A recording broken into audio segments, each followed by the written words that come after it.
અંકલેશ્વર ગ્રામ્યમાં 63 વર્ષીય ટ્યુશન શિક્ષકે 13 વર્ષીય સગીરાને ગર્ભવતી કરી હતી. રવિવારે એક્સ્ટ્રા ક્લાસના બહાને બોલાવી બાળકી જોડે વારંવાર દુષ્કર્મ આચર્યું હતું. છેલ્લા 4 વર્ષથી ટ્યુશન ક્લાસ ચલાવતા 63 વર્ષીય નરાધમ શિક્ષક સામે બી ડિવિઝન પોલીસ મથકે ફરિયાદ નોંધાવતા પોલીસે ગણતરીના સમયમાં નરાધમને ઝડપી પાડ્યો હતો. પુનઃ અંકલેશ્વરમાં શિક્ષણ જગતને તાર કરતી ઘટના અંકલેશ્વરમાં પ્રકાશમાં આવી છે.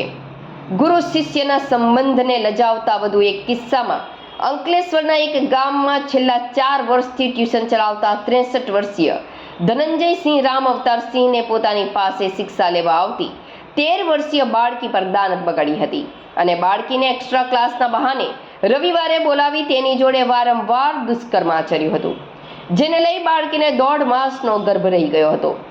બાળકોને શારીરિક પીડા થતા પરિવાર દવાખાને લઈ જતા ગર્ભ હોવાનો ચોંકાવનારો ખુલાસો થયો હતો, જે સાંભળતા જ પરિવારના પગ તળેથી જમીન ખસી ગઈ હતી અને 13 વર્ષીય બાળકીને પરિવારે વિશ્વાસમાં લઈ પૂછતા બાળકીએ અંતે પોતાના ટ્યુશન શિક્ષક દ્વારા તેની જોડે કરવામાં આવેલા દુષ્કર્મ અંગેની વિગતો સામે આવી હતી, જે અંગે અંતે પરિવાર દ્વારા અંકલેશ્વર બી ડિવિઝન પોલીસ મથકે ફરિયાદ નોંધાવતા પોલીસે તપાસ શરૂ કરી હતી અને સગીરાનું તબીબી પરીક્ષણ કરાવ્યું હતું.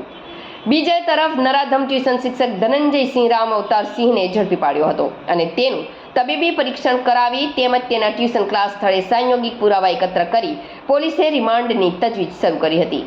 સમગ્ર મામલે પોલીસે પોક્સો એક્ટ તેમજ દુષ્કર્મ હેઠળ ગુનો નોંધી તપાસ વેગવંતી કરી હતી.